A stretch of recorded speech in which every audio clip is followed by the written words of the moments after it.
मैंने 3 क्लियर सुने थे, मतलब एक दिखना, सुनाई देना, हाँ, टेस्ट। टेस्ट।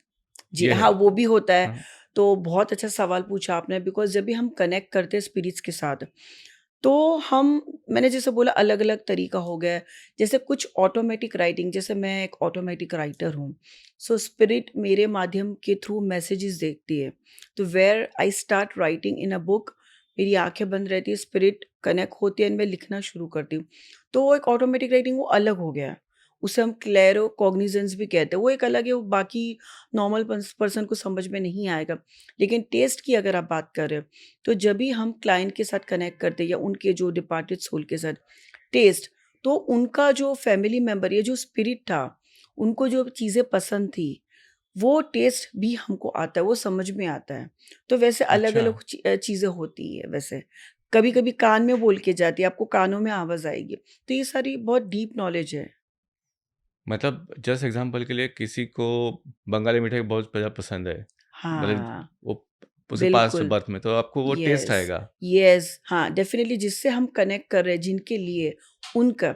और हाँ। अगर हम लोग साइकिक है, तो अगर हम कोई एरिया में जा रहे हैं, तो जैसे आपने देखा होगा कभी-कभी आपको बहुत ही खराब बदबूदार कहते हैं ना महक आती, महक नहीं बोल सकते हम उसको, बहुत ही गंदी वाली ऑर्डर स्मेल आता है, आती है, स्मेल आती है। ऑडर, हाँ। तो इसका मतलब है वहाँ की एनर्जीज़ अच्छी नहीं है। तो वो एक बैड स्पिरिट या बैड एंटिटी भी हो सकती है, लेकिन जब भी आपको अत्तर है, सैंडलवुड है, उसकी सारी खुशबू आ रही है, रोज़ है, इसका मतलब देवी-देवता है या एंजल्स है, उनका वहाँ पे आगमन है या उनका प्रेज़ेंस है, वैसे हम बोल सकते हैं।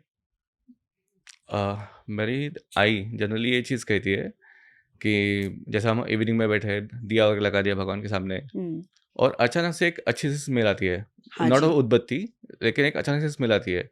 तो मैं काफ़ी बार बोलता था कि अरे स्मेल अच्छी आ रही है। हाँ, तो वो बोलते कि हाँ, अगर ऐसा कुछ हो रहा है ना, तो बोलना नहीं चाहिए कि अच्छी हाँ। स्मेल आ रही है करके। बिल्कुल, ये बोलना नहीं चाहिए बिकॉज़ कहते हैं ना कि फिर कुछ चीज़ें गुप्त रखनी चाहिए। तो ये आपने बिल्कुल सही कहा, जब भी हमने अगर धूप बत्ती, कपूर नहीं लगाया, तभी अगर वो खुशबू आ रही, it means there is some presence. तो वो आपको देवी-देवता या जो भी कुछ आपके पितृ हैं, वो आपको आशीर्वाद दे रहे हैं, तो वो बहुत अच्छा मानते हो उसको। लेकिन अगर जब भी आपको बहुत ही गंदी स्मेल आ रही है, तो वो समझो कि कोई स्पिरिट एंटिटी हावी हो रही है। तो फिर आपको क्लींजिंग वगैरह करना पड़ेगा, उसको निकालना पड़ेगा।